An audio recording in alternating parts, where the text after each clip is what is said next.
శివోహం భక్తి ఛానల్కి స్వాగతం అండి. అందరికీ నమస్కారం. మహాశివరాత్రి రోజున పరమేశ్వరుణ్ణి ప్రతి జాములో ఏ ద్రవ్యాలతో అభిషేకించాలి, ఏ పువ్వులతో అర్చించాలి, అలాగే ఏ నామాన్ని పఠించాలి, ఎలాంటి నైవేద్యాన్ని నివేదించాలి, ఇలా చేయటం వలన ఎటువంటి ఫలితాలు లభిస్తాయో పూర్తి వివరంగా తెలుసుకుందామండి. ప్రతిరోజు కూడా మనకు 8 జాములు ఉంటాయండి. ఉదయం 4 జాములు, రాత్రి 4 జాములు. మహాశివరాత్రి రోజున ఉదయం వచ్చే 4 జాములలో మనము ఉపవాసం చేయుటకు ఉపయోగించుకోవాలండి. రాత్రి వచ్చే 4 జాములు జాగరణకు మరియు నిశితకాల పూజకు ఉపయోగించుకోవాలండి. రాత్రి పూజ చేసే సమయాలనే ప్రహర పూజ సమయాలు అని అంటారండి. మహాశివరాత్రి రోజున మొదటి జాము లేదా ప్రహర, ఈ మొదటి జాములో శివుడిని ఆవు పాలతో అభిషేకించాలండి. అలాగే ఓం నమఃశివాయ అనే మంత్రాన్ని సదా పఠిస్తూనే ఉండాలండి. ఈ మొదటి జాములో పరమేశ్వరుణ్ణి తామర పువ్వులతో, బిల్వపత్రాలతో మరియు గంధంతో అర్చించి పెసర పొంగలి లేదా కట్టె పొంగలిని నైవేద్యంగా నివేదించాలండి. ఇలా మొదటి జాములో చేయటం వలన మనకు సకల సౌభాగ్యాలు చేకూరుతాయండి. రెండవ జాము లేదా ప్రహర, రెండవ జాములో స్వామిని మధుపర్కం అంటే పాలు, పెరుగు, చక్కెర, నెయ్యితో అభిషేకించాలండి. ఇలా అభిషేకం చేస్తున్నంతసేపు ఓం శంకరాయ నమః అనే మంత్రాన్ని పఠిస్తూ ఉండాలండి. రెండవ జాములో స్వామివారికి రోజ్ వాటర్, కర్పూరం, చందనం కలిపిన లేపనంతో అలంకరించాలండి. తర్వాత బిల్వపత్రాలతో, తులసి దళాలతో స్వామివారిని అర్చించి పాయసాన్ని నైవేద్యంగా నివేదించాలండి. ఇలా రెండవ జాములో చేయటం వలన సంతాన భాగ్యం కలుగుతుందండి. మహాశివరాత్రి రోజున 3వ జాము లేదా ప్రహర, ఈ 3వ జాములో స్వామివారిని తేనెతో అభిషేకించాలండి. తేనెతో అభిషేకం చేస్తున్నంతసేపు ఓం మహేశ్వరాయ నమః అనే మంత్రాన్ని పఠించాలండి. తర్వాత గంధం, పచ్చకర్పూరం లేపనంగా తయారు చేసి స్వామివారిని అలంకరించి బిల్వపత్రాలు, మల్లె పువ్వులతో స్వామిని అర్చించాలండి. స్వామివారికి నైవేద్యంగా నువ్వులతో తయారు చేసిన ఏదైనా పదార్థాన్ని నివేదించాలండి.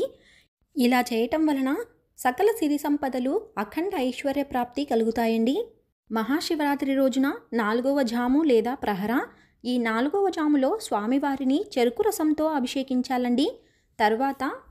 తర్వాత పచ్చకర్పూరము మరియు గంధం కలిపిన లేపనంతో స్వామివారిని అలంకరించి తామర పువ్వులు, మల్లె పువ్వులతో స్వామివారిని అర్చించాలండి.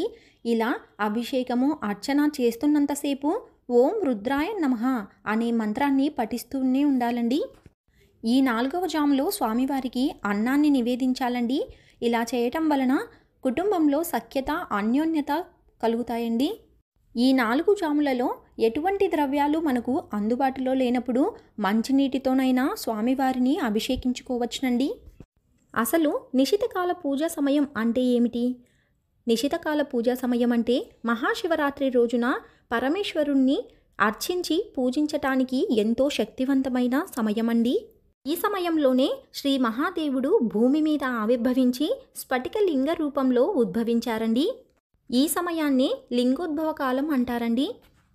ఎవరైనా సరే శక్తి లేక, ఉపవాసము చేయలేక మరియు ప్రతి జాములో పూజా అభిషేకాలు చేయలేని వారు ఈ నిశితకాల పూజా సమయంలో ఒక్కసారైనా పూజను నిర్వహించుకుంటే మంచి ఫలితం లభిస్తుందండి.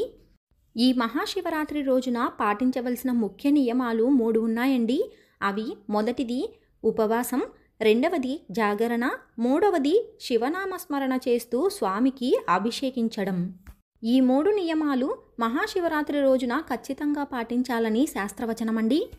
ఈ మహాశివరాత్రి రోజున ఉపవాసాన్ని ఎలా పాటించాలి అంటే పగలంతా ఉపవాసం చేసి రాత్రి జాగరణ చేసిన తరువాత మరుసటి రోజు ఉదయం తలస్నానం ఆచరించి స్వామివారికి మహానైవేద్యాన్ని అన్నము, కూరలు వంటివి నివేదించి తర్వాత గోమాతకు ఆకుకూరలు, బెల్లము, బియ్యము కలిపిన వాటిని తినిపించి 3 ప్రదక్షిణలు చేసిన తరువాత పేదవారికి స్వయంపాక దానము లేదా చేతనైనంత సహాయం చేసి పశుపక్షాదులకు ఆహారాన్ని మరియు నీటిని సమర్పించిన తరువాత మాత్రమే ఉపవాస దీక్షను విరమించాలండి. ఇలా చేయటం వలన పుణ్యంతో పాటు సమస్త గ్రహ దోషాలు నివారణ అవుతాయండి. ఆ పరమేశ్వరుని సంపూర్ణ అనుగ్రహం మన మీద ఎల్లప్పుడూ ఉంటుందండి. తెలుసుకున్నాం కదా అండి 4 జాములలో అర్చనలు, అభిషేకాల గురించి. మరొక వీడియోలో మళ్ళీ కలుసుకుందామండి. సర్వం ఈశ్వరార్పణమస్తు. స్వస్తి.